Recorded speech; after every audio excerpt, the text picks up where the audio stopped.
Hey there everyone, peace and blessings.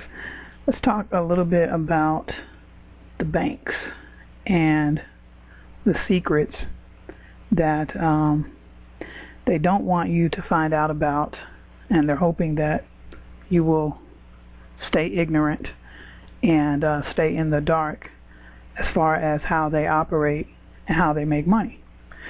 So let's talk a little bit about how they actually make money, and I'm only going to highlight a few ways because there's other ways that we still don't know about as a society, because there's just a lot of secret things that go on behind the bank vaults. So anyways, one way banks make money, of course, you come in with your deposit as a bank customer and you deposit your money into the bank. And they ledger that in their books, and they've got a deposit. Now, according to banking laws, they cannot loan out your deposit, and they cannot loan out their own credit. So how they skirt around that is we have something in our banking laws called fractional reserve banking. So I'll give you an example. You go in and you deposit $1,000 into your bank account. Well, the bank is only required by fractional reserve banking policies, they're only required to actually keep $100 of liquid assets to cover your $1,000 that you deposited. So the other $900 can then be fractionalized, and it can be loaned out to other customers. Now, in this instance, say you just put in $1,000 into your checking account just so you can write checks off of it, pay your bills or whatever. It's not an interest bearing or anything like that, so you're not making any money off of the $1,000 that you deposited in. In fact, you're probably paying money to the bank via monthly fees and all these different fees that they have now. You're actually paying them money to hold your money. So they take the $900 and they loan that out to other customers. Now they loan that out at a percentage. Probably we'll just be conservative and say 5%. So they're going to make 5% off of this $900 that they loaned out of your money, because it's not theirs, it's not their credit, it's your money. They're going to make 5% on that they loaned out, and you're going to receive zero. Okay? That's one of the ways, and they're doing this with thousands and millions of customers. So you can see how that can be a gravy train for banks. The banks they have absolutely no skin in the game in every instance, because banks do not loan money. We create money. When I say we, I'm saying people. We create money by way of our signature, because we hold the commercial energy, and without the people, then banks would not survive and would not thrive. So keep that in mind, especially when you are signing things. When you are putting your signature on things, be mindful that that signature, your signature, carries a monetary value, and you need to be very, very well educated on what you're signing and how that signature could be monetized down the road with whomever it is you're doing business with or contract with. Okay, so be very, very careful in each and every single one of those instances, because I guarantee you that signature is being turned into money. Okay, so let's talk about some other ways that banks will make money. Aside of them getting money for liquidity from the Federal Reserve, and I'm told in some instances not paying any interest on the money that they receive from the Federal Reserve, which basically comes from us, the people. We fund them by way of taxes inflation and more taxes. That's how the feds are able to just print the money and loan it out. Another way that banks make money is by way of you not knowing the interworkings of how they operate. So let's go back to your $1,000 that you deposited into your checking account. Okay, so that $1,000 you deposited into your checking account, let's say you wrote a $500 check out of that for your mortgage. And I know that's low. We're just using this as an example. And let's say you wrote a $500 check out of that for your car note. Okay? Now, when you wrote the $500 check, this is how they make even more money.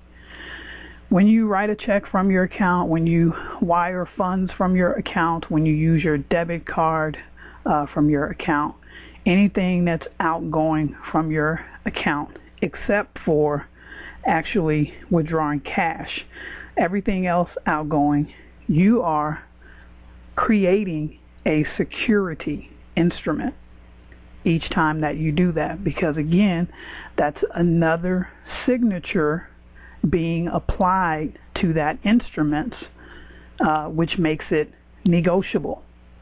So when you write that $500 check for your mortgage, you've actually created a security. And the bank is hoping within the next 3 years that you don't find out how to reclaim that interest on that security, so they can tag it as abandoned and they can keep it, and then they can sell it, and then the money that they receive from that sold security, then they can fractionalize that 9 times, and they can do that over and over and over and over with each and every single one of your securities that you create out of your account, and then all the other millions of customers that they have out there that are just as ignorant to this process as well. So that's a big way that they create money. And this not only applies to your bank account, but this also applies to when you sign for a mortgage, you're creating a security. When you actually swipe your credit card, you are creating securities. When you get a car loan, you're creating a security. When you get a line of credit, you're creating a security. And I'm sure up until this point, you've never thought about it, you've never looked into it, and you have never reclaimed your interest on those securities. Really any type of a bank loan, you're creating a security. And then, of course, your bank account, as you're using your bank account, like I said, with your debit card swipes, your checks that you're writing out of the account, and any wires, transfers that you have going out of the account, you are creating securities. Now, I guess the catch in this situation is that you have to reclaim the interest on those securities within 3 years. And that's what I'm going to teach you how to do. Now, one of the things that I was talking with a friend of mine, and we were just crunching some numbers on, an average American family and their income, and we took a $60,000 a year income, and we just kind of totaled out, what they would pay per month out of their checking account. They probably write a check for their mortgage, write a check for the car, check for the insurance, check for groceries, okay? And there's going to be more stuff than that. You'll have to look at your individual bank account, of course, and go through it once you learn the process and go through it and then reclaim it with the bank. But in this example, we rounded it up at about $2,000 per month of securities that this particular family creates. And $2,000 a month times 12, that's $24,000 per year of securities that this family created. Now, how many people would that benefit if they were able to at the end of the year, be able to receive those funds back from the bank. That would help a lot of people tremendously. And so this is what I'm wanting to do, is help a lot of people, because a lot of people are struggling. Another thing that we're going to discuss in the class is we're going to go through the laws and how this all is lawful, and how it all relates, because how I put the information together, it's not in one book that says, hey, this is how you reclaim security that you create every time you sign your name to an instrument. It's not just in that one book. It's all over the place. And I think it's that way so that we won't figure it out, and that we will continue to be ignorant and continue to be extorted by these different entities and so forth. So let me just kind of drive the example home so you can really understand. So you're writing checks out of your account. You're creating a security. 3 years, that security does not get claimed back by you. Then it gets sold. And if you have been following the mortgage process and subprime crash and all of that, I'm sure you've heard of the term securitization. Okay, securitization is basically where they take pieces of your mortgage, and they put them with other homeowners' pieces of their mortgage, and they lump them together, and then they sell them as an investment on Wall Street. Okay, that's one example where you created a security, and then it's being monetized, and then it's being sold. The example with the bank, with your particular bank, is the security that you created throughout the 3 years. Those are getting bundled together with other customers' securities that they've created, and then because they're negotiable instruments, they're being all bundled together and they're being sold. And they could be sold on Wall Street, they could be sold to other banks, they could be sold to the Federal Reserve, they can be monetized in a number of ways. And the monies that's received from that, this is where, again, full disclosure comes into play, because we're not, as bank customers, we're not fully having the information disclosed to us how our signature is creating all this money out there. So those funds that they receive for the securities that they actually sell, they're not telling you about it, and they're not sharing any of the profits with you whatsoever. So then they sell the securities, they have the funds, their liquidity goes up, and now they're able to loan more money. They fractionalize the funds first, because they only have to hold a tenth. They can fractionalize it 9 times, so they only have to hold a tenth of it in liquid assets within the bank. So then they can multiply that times 9, and they just do this over and over and over and over and over. This is why, we see, if you go downtown, the largest, nicest buildings that you'll see are bank buildings. So some of the things that we're going to cover in the class, whereby we're going to teach you how to reclaim your interest in the securities that you create. And this will apply to your bank account. This will apply to a mortgage. If you've had a mortgage or you've refinanced within the last 3 years, then you're still within that window where you can reclaim the interest on that particular. And when I say reclaim the interest, you're reclaiming the interest equal to the face value of that instrument. Okay, so if you have, give you an example, like we talked about, $500 a month for the mortgage, and then $500 coming out for the car, that's $1,000 worth of security that you've created. What you're reclaiming will be the face value of those instruments. So it would be the entire $1,000, because that's what you created, because you didn't receive any of the interest back. So we're going to teach you how to do that. It applies to bank accounts, mortgages, credit cards, car loans, lines of credits, and any other type of bank loans. And we can go back 3 years, and you can do this process and reclaim it through your bank. Some of the things that we're going to cover, just in case you want to get a jump start, some of the reading materials that we're going to go through and tie this all together so you can have a full understanding of why this is lawful, how this is lawful, and why you need to do it to actually decrease the national debt.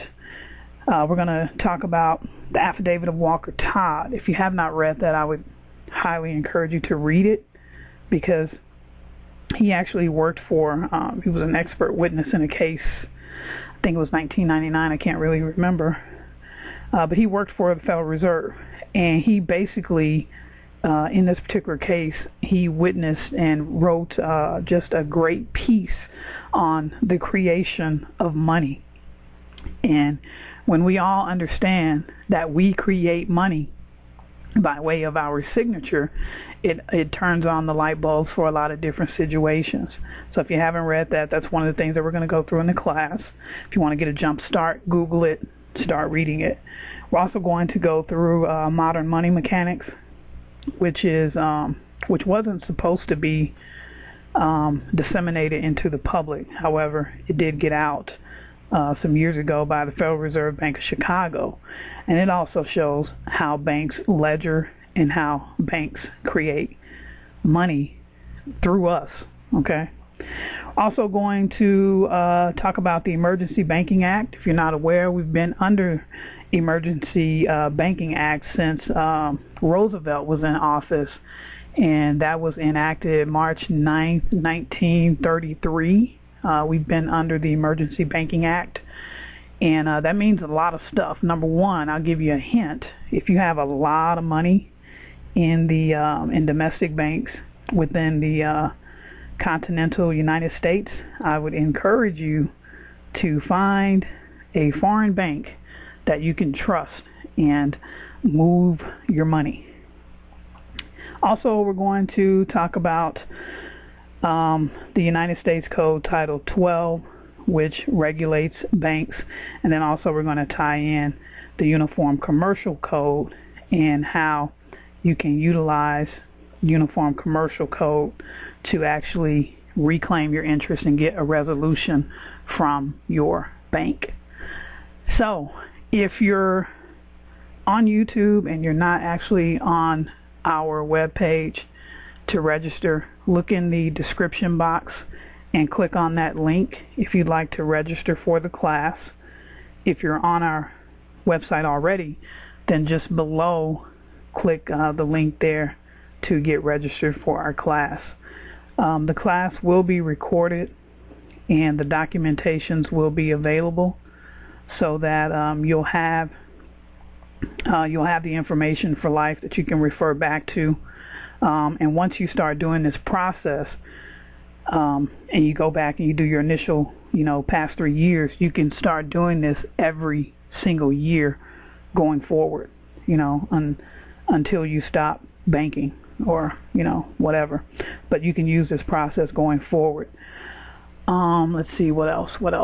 If you won't be available for the live class, you can still register, and you will receive, once we're done with the class, you will receive all of the recordings, again, along with all of the documentation, PDF files, and the other forms that we utilize and send to the banks. You'll have copies of all of that information. So hopefully this has been helpful, and hope to see you in class. Take care. Have a great day. Peace and blessings.